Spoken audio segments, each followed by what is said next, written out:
C'est un peu comme s'ils avaient tous fréquenté la même école de pensée et étudié sous la direction du même professeur.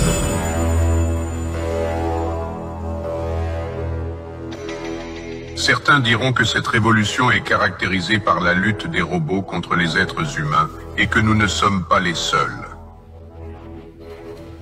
Nous gagnerons ce combat. Le professeur Klaus Schwab est né en l'an de grâce à Ravensburg, en Allemagne, où les crimes nazis contre l'humanité ont été commis. Son père, Eugen Wilhelm Schwab, était le directeur général d'Escher Wyss Ravensburg.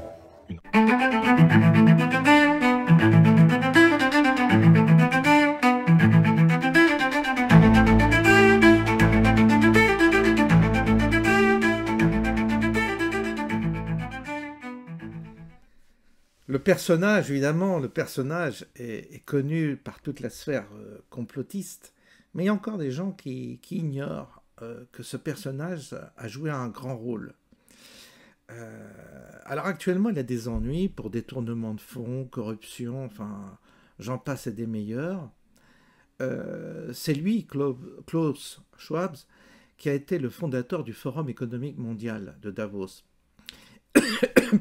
Et si c'est lui qui a dit « vous ne posséderez rien et serez heureux ».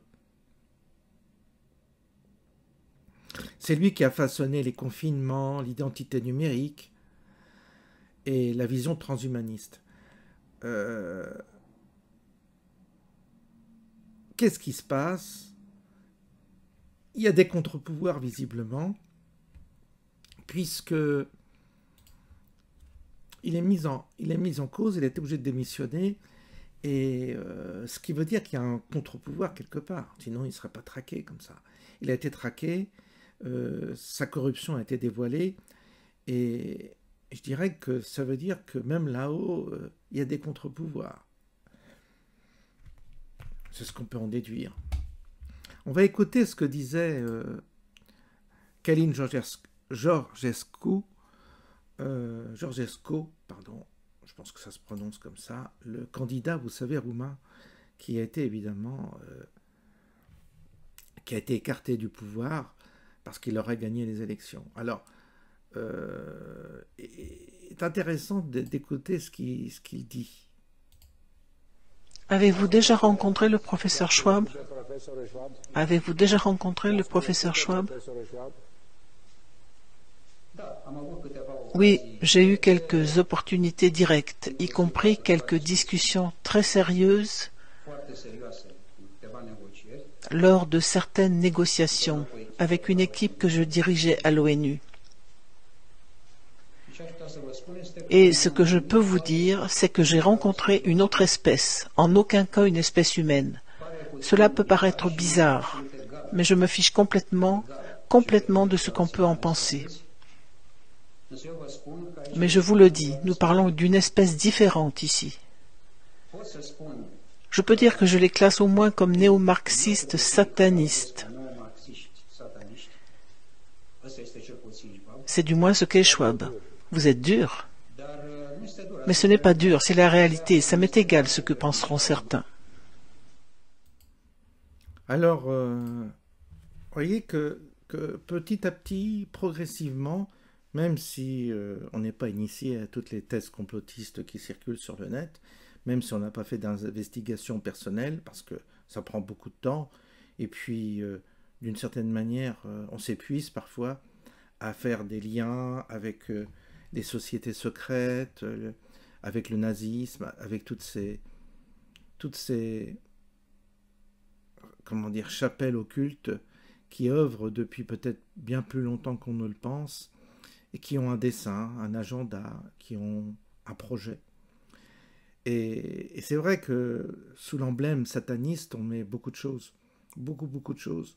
Ça résume, c'est facile comme terme. Mais il y a une complexité derrière quand même. Il y a, à mon avis, des éléments, je dirais, qui sont encore de très grand nombre d'éléments sont encore très obscurs.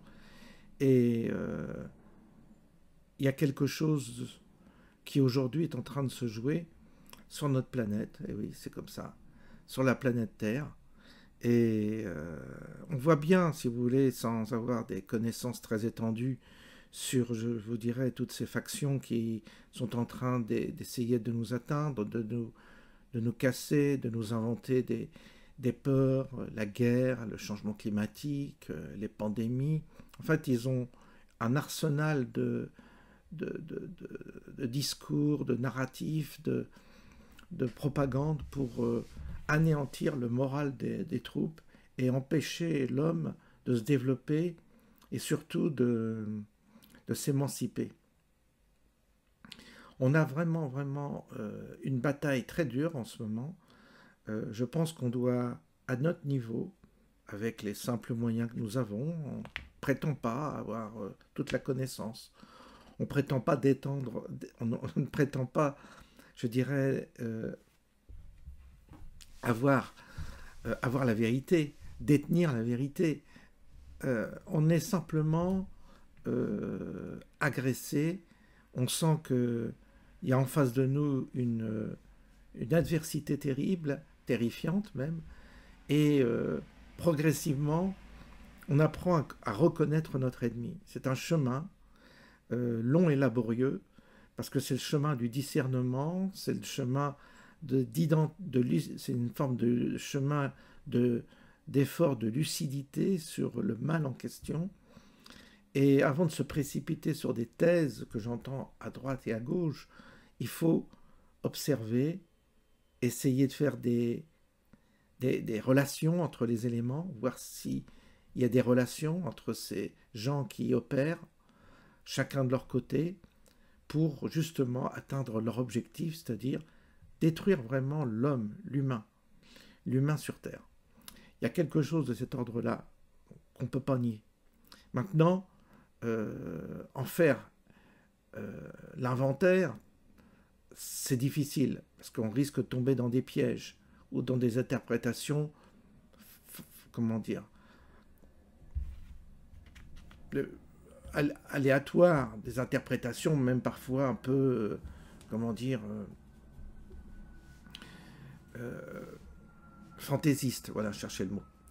Donc on a vraiment là de la matière devant nous, c'est l'observation, et puis savoir que de toute façon maintenant, on le sait, tout est mensonge.